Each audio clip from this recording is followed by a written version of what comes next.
عرفتوا باللي كندا خرجت واحد لابوليتيك دانتيغ غير المغاربه اللي كانت عندهم فيزا سياحه وكانوا هنايا في كندا في الوقيته ديال الزلزال ديال لو 8 سبتمبر. كندا خرجت لهم واحد القضيه اللي واعره بزاف بزاف، غنشوفوها في هذا الشورت فيديو. يلا سيو.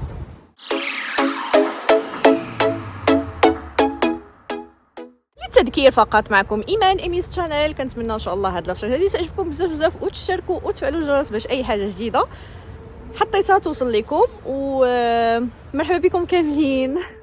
صراحه كندا دايره مزيان مع المغاربه ومع المغرب. عقلتوا فاش كان عندنا انك تقدر تبدل فيزا سياحيه الى عقد عمل. كما هضرت لكم في الفيديو اللي قبل، كانت قضيه شويه صعيبه، والتجربه ديال اختي اكدت لي بلي القضيه صعيبه بزاف. المفاجاه الواعره هي انه مؤخرا خرجوا واحد لابوليتيك دانتيغي غير ديال المغاربه اللي كانوا هنايا في كندا، كانت عندهم فيزا سياحه وكانوا هنايا في كندا في الوقيته ديال الزلزال اللي وقع في مراكش. اونتر بارونتيز، الله يكون في عوان الناس اللي وقع لهم هذا الشيء هذا، والله يرحم جميع الموتى يا رب العالمين. رجعوا الموضوع ليكم. كندا خرجت هاد لابوليتيك دانتيغي. البارح كنت كنهضر مع واحد السيد اللي هو مكلف بالهجره، كونسلطون ديال ليميغراسيون، وسولتو على لو كا ديال اختي. قال لي افيكتيفمون تقدر انها تدفع لهاد هي كانت هنايا المره كانوا جاو في العيد 28 جوان، وبقات معايا هنايا حتى لذاك النهار اللي مشات.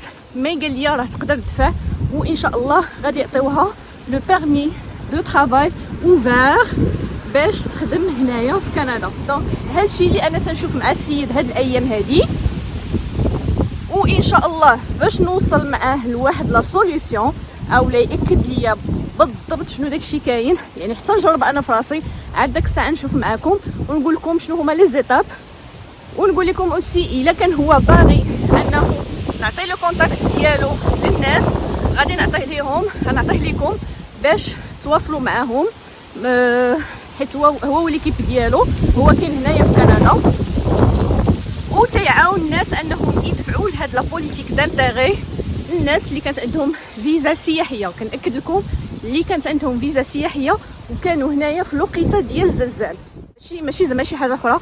وتيخص يكون عندك دي جوستيف انك كنتي هنايا في كندا كسائح، وتكون يكون التاريخ قبل او نهار الزلزال، يعني قبل ما يكون الزلزال او لو 8 سبتمبر اللي كان فيه الزلزال ديال مراكش. قلت نقول لكم هاد القضيه هذه دغيا.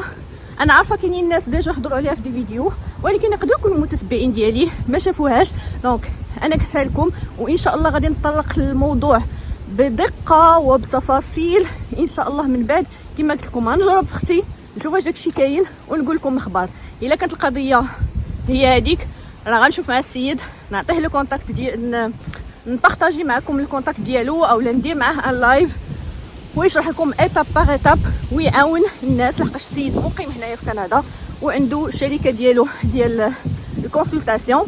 دونك يقدر انه ان شاء الله يعاونكم ويعاون كل واحد اللي كان جا لهنايا وتصدم بالواقع فاش ما لقاوش الناس الخدمه وضيعوا فلوسهم وشحال من حاجه. كانت هذه لا فيديو ديالنا الخفيفه الظريفه السريعه وان شاء الله نعاود نتلاقاكم في فيديو واحده اخرى اللي فيها التفاصيل ديال هذا الموضوع.